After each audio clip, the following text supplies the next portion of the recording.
22장의 말씀으로 다윗의 대책이라는 제목으로 말씀을 나누겠습니다. 괴로우나 즐거우나 우리 하나님을 흔들림 없이 믿는 믿음이 굉장히 중요하다, 이런 말씀입니다. 그러니까 다윗은 하나님 앞에서 괴로우나 즐거우나 항상 하나님이 계신다, 이런 생각을 했어요. 자기가 미끄러졌든 올라섰든 언제든지 모든 곳에 하나님이 계셔서 자기 자신을 도우고 인도하셨다는 것을 늘 알았던 왕입니다. 다윗이 괴로웠을 때는 이제 순간순간 괴로움이 많았었죠. 땅에 있을 때, 세상에 있을 때, 인생 속에 있을 때, 현실 안에 붙들릴 때. 그런데 그 뒷배후에는 언제든지 악이 있고 수월이 있고 악한 영들이 있고 이런 사실을 다윗은 알았다고 하는 것입니다. 그런데 결국에는 모든 상황에서 뭘 받았다는 거예요? 구원을 받았다는 것입니다. 이와 같이 예수님은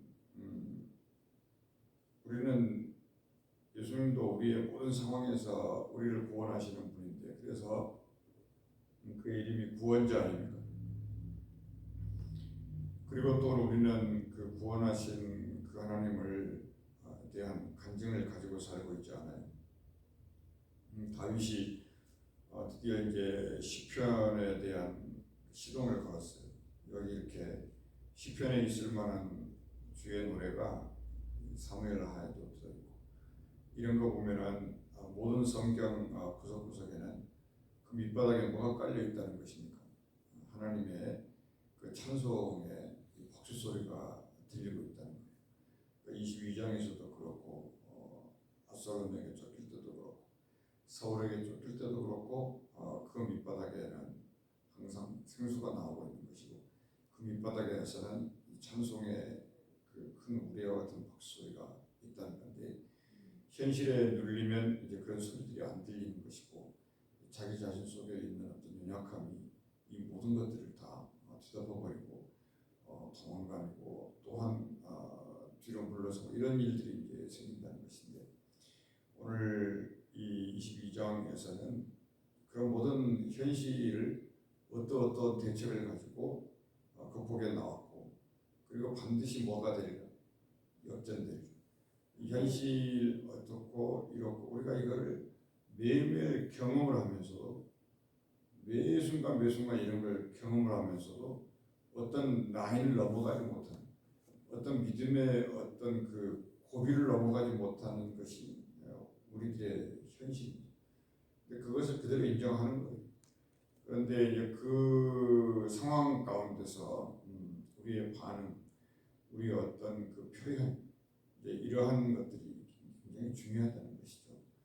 그거를 자꾸 이제 이렇게 훈련하는 거, 그런 것들이 적잖은 노력이 필요하다, 이런 말씀을 하는 것이고, 그리고 또한 그 다윗이 이렇게 장구한 이런 시와 노래를 짓는 것이 한순간에 이렇게 계속 써내려갔을까, 이런 생각은 들지 않아요. 오랫동안 하나님을 묵상하고 또 한쪽에 뒀다가 또 쓰고, 한쪽에 뒀다가 또 쓰고, 마치 시인과 같이 그런 식으로 해가지고 이제 탈고를 해가지고 이렇게 하나의 작품을 만들어요. 여기다가 이제 이게 릴릭스니까 여기다 이제 또 곡을 붙이고 또 노래도 부르고, 뭐 이런 우리 인생의 밑바닥에 숨겨놓은 하나님의 반석에서 나오는 노래 가사 같은 그런 것들을 잘 캐치하는 이런 거였다. 우리도 이와 같이 시를 쓰기 위해서 노력하고 노래를 만들기 위해서 노력하고, 우리의 간증을 자기 나름대로의 그 비밀 노트에 이렇게 하나하나 일기처럼 차곡차곡 모아놓으면 그와 같은 것이 하나님을 만난 우리의 기록도 될 수 있다, 이런 생각을 하는 겁니다. 그래서 여러분, 오늘 첫째로 그 7절 말씀에 보면 내가 환난 중에서 여호와께 아뢰며 나의 하나님께 아뢰었더니 그가 그의 성전에서 내 소리를 들으시며 나의 부르짖음이 그의 귀에 들렸도다 이랬습니다. 그러니까 이게 이런 일들이 그냥 그때나 지금이나 앞으로도 계속 현실이라는 거예요. 예수님이 그 인생 앞에 놓여 있는 현실의 큰 걸 해결하셨지 않습니까? 그 원죄라고 하는 것을 그 십자가로 말미암아 해결하셨잖아요. 이건 굉장히 큰 일이에요. 그러니까 이 구약의 백성들이 어떻게 살고 어떤 역사를 가지고 있든지 간에 하나님은 그걸 묻지 아니하시고 아들 예수를 보내서 한 번에 다 해결하셨다는 사실. 그것이 충분히 이해가 됩니다. 그리고 이제 예수님이 죄 사함을 하러 오셨는데 그 예수님을 하나님의 은혜로 받아들이지 못하는 사람들은 한없이 이렇게 저항을 했고 그랬던 기록이 이제 신약성경 서두에 많이 기록되어 있지 않아요. 그래서 결국은 예수님을 믿음으로 인해서 그럼 어떻게 살 거냐 이 문제가 남았는데 그 문제는 오늘 이 다윗 같은 대치를 가지고 살아가고 하는 것입니다. 거기 보면은 이 환란이라는 것은 뭐냐면 두 가지 환란이 항상 따라다녔다고 하는 거예요. 그리고 5절에 사망의 물결. 그러니까 참 표현을 다윗이 참 시적으로 이렇게 잘 했는데 현실을 인생 그 자체가 그냥 환란이라는 거예요. 환란이 뭐 잠깐 왔다가 간 게 아니고 그냥 이렇게 파도처럼 꼬리에 꼬리를 물고 왔다. 눈에 보이는 환란도 있었지만 눈에 보이지 않는 자기 내부 속에서 일어나고 있는 갈등을 그 사망의 물결에서 이렇게 말했어요. 그러니까 계속 꼬리를 물고 파도가 막 이 반석을 치고 바위를 때리듯이 계속 오고 있다는 것에 대한 그 긴장, 그게 이제 그 영적으로 이제 건강한 긴장 아닙니까? 왜냐하면 하나님을 향한 근심은 구원에 이르는 회개를 준다고 했잖아요. 사도 바울이. 이제 그런 건데, 그래서 이제 그 환란들이 모인 곳이 세상이다. 그러니까 사망들이 모여 있는 곳이 세상이다. 그것이 물결처럼 다가오고, 그리고 두 번째는 그 정도로 끝나는 것이 아니라 수월의 줄이 나를 두고 사망의 올무가 내게 이르렀다. 그러니까는 이게 인생의 염려죠. 염려하고 있는데 그게 그 염려가 내 앞에 현실로 나타나 버렸다. 그걸 사망의 올무다 수월의 줄이다. 이건 이제 지옥이라는 거죠. 그러니까 정말 그 지옥 같은 시간. 그런 매 순간순간들이 인생인데 이걸 생각해 보면 내가 여기 지금 있다는 것이 우리가 하나님 앞에 있다는 것이 하나님의 은혜가 아니면 무엇이겠냐 이제 그와 같다고 하는 거예요. 근데 다윗은 그런 현실에 대한 진단을 정확히 이렇게 했습니다. 그러니까 살아있을 때는 환란이고 또 나를 죽일 때는 사망의 수월의 올무가 나를 끌고 어디론가 가고 있다는 것을 손에 잡히듯이 그거를 읽고 있었다고 하는 사실. 그럴 때 다윗은 대책을 세우죠. 7절 말씀에 아뢰었다. 다윗의 첫 번째 대책은 언제든지 기도하는 것. 아멘. 누구에게 기도했어요? 여호와께 아뢰. 어떻게 이 여호와의 이름이 누구냐면 나의 하나님이었다. 나의 하나님. 그러니까 우리가 지난주도 말씀을 드렸지만은 이 거대하고 전지전능한 하나님의 창조의 능력이 예수님의 이름으로 움직일 때는 보여주지 않는다는 거.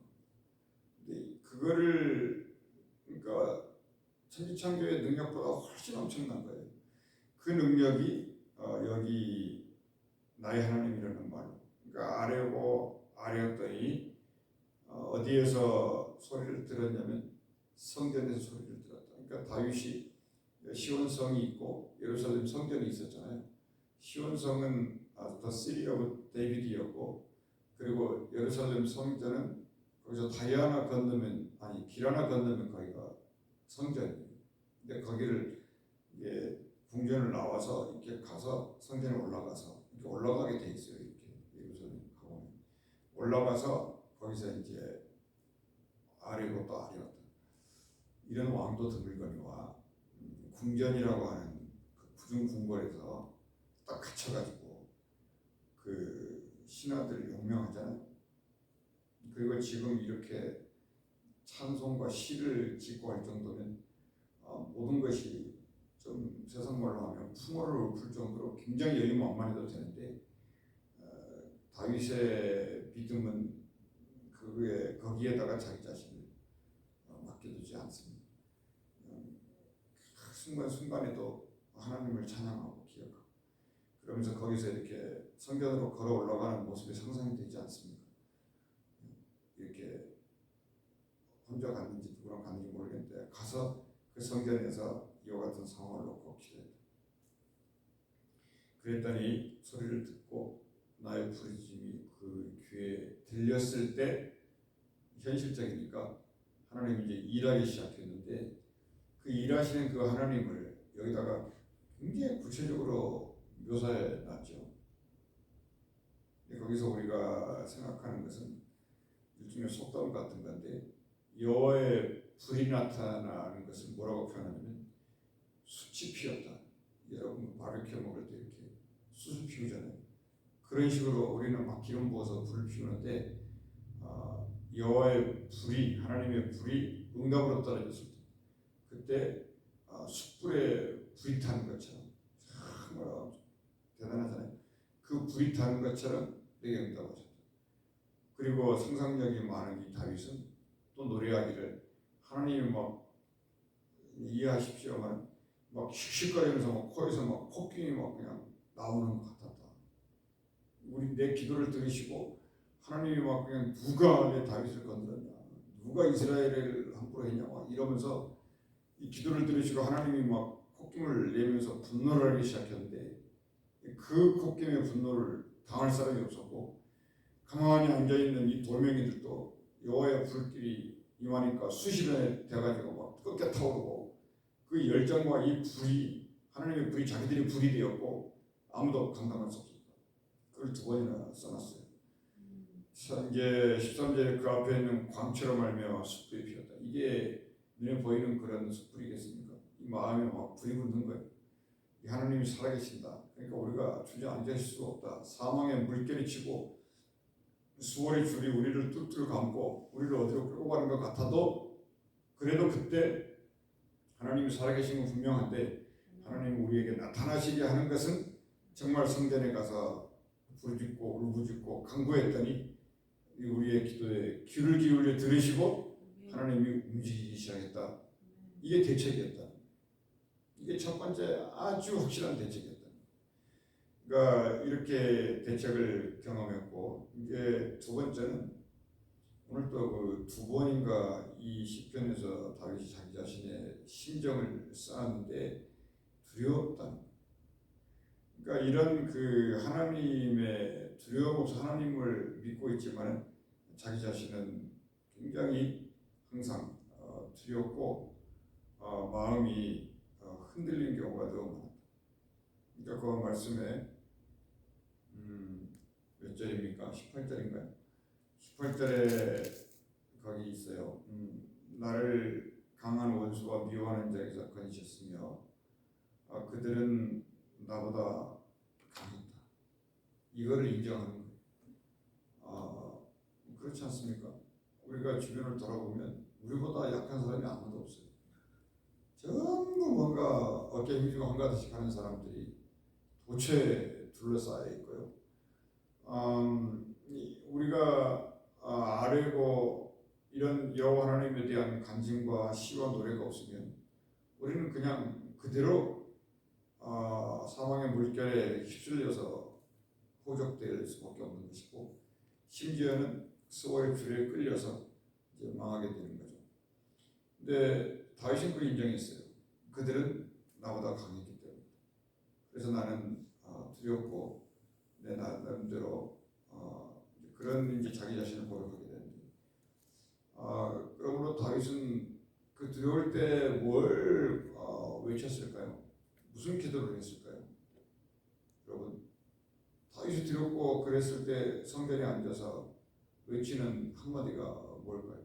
그때 뭐 나의 반석이시여, 나의 요새시여, 나의 구원의 오늘 이게 9가지를 고백하고 있는데 이 9가지 중에 한 가지가 우리가 고백하는 것도 우리 중에 하나예요. 그런데 이런 식으로 고백을 했는 것도 중요한데 절대적으로 이 다윗이 두렵고 이럴 때 기도했던 말 일성이 뭘까요? 전쟁은 하나님께 속했다 이거. 그러니까 자기는 정말 무릎 꿇고 바닥에 납작 엎드려서 하나님 도와달라고 한 것뿐이고 전쟁 하나님께 속했다는 그 믿음이 숯불에 불이 붙듯이 붙어야 하나님이 움직이는 것을 경험했다는 거예요. 그러니까 그날까지 기도한다는 거예요. 그게 힘들거든요.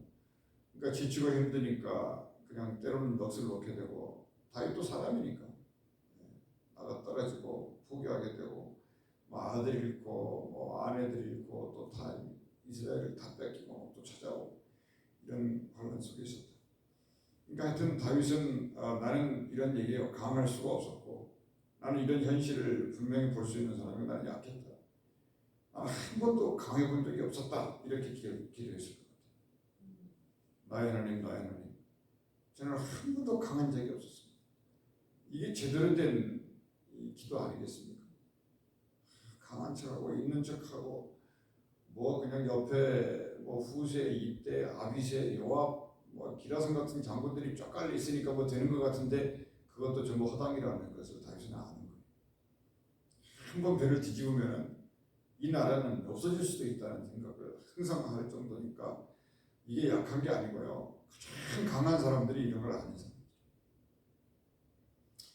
그런데 두렵고 힘들고 자기 자신이 약했는데 두 번째 대책이 뭐냐? 거기 22절에 보면 대책이 이겁니다. 이는 내가 여호와의 도를 지키고 악을 행함으로 내 하나님을 떠나지 아니했다. 이 다윗의 대책. 그러니까 여호와의 도를 지킨다. 이거를 지킬 때 하나님의 영이 움직이셨구나. 이거를 많이 경험을 했다는 겁니다. 이게 시편 아닙니까? 119편에 다 써있죠. 내가 정말 그 어떤 것보다 불성령보다 무엇보다 내 여호와 하나님의 법을 지키는데 내 얼굴이 쇠해졌고 내 몸이 야외있느냐 뭐 이러면서 계속 그걸 쓰잖아요. 그러니까 신앙이 한쪽에서 보면은 율법처럼 보이기도 하는데 또 한쪽에서 보면은 하나님을 경험한 이후에 하나님 앞에 나아가는 사람들의 모습이니까 사실 이쪽이나 저쪽이나 크게 다를 바가 없어요. 율법도 하나님의 영이고 예수님의 말씀도 하나님의 영입니다. 그걸 어떻게 하나요? 사도 바울이 그랬어요. 너희들은 영을 뭐라고 생각하냐고 묻습니다. 사도 바울이 대답을 해요. 하나님의 말씀은 율법이 크게 영인 거야. 이렇게 로마서에서 말해주죠. 하나님의 말씀이 영이다. 근데 예수님도 그렇게 설명하죠. 뭐라고 설명해요? 내가 잃은 말이 영이 돼. 이거 이해가 되시죠? 그러니까 모세가 하나님의 말씀을 전했잖아요. 그게 영이죠.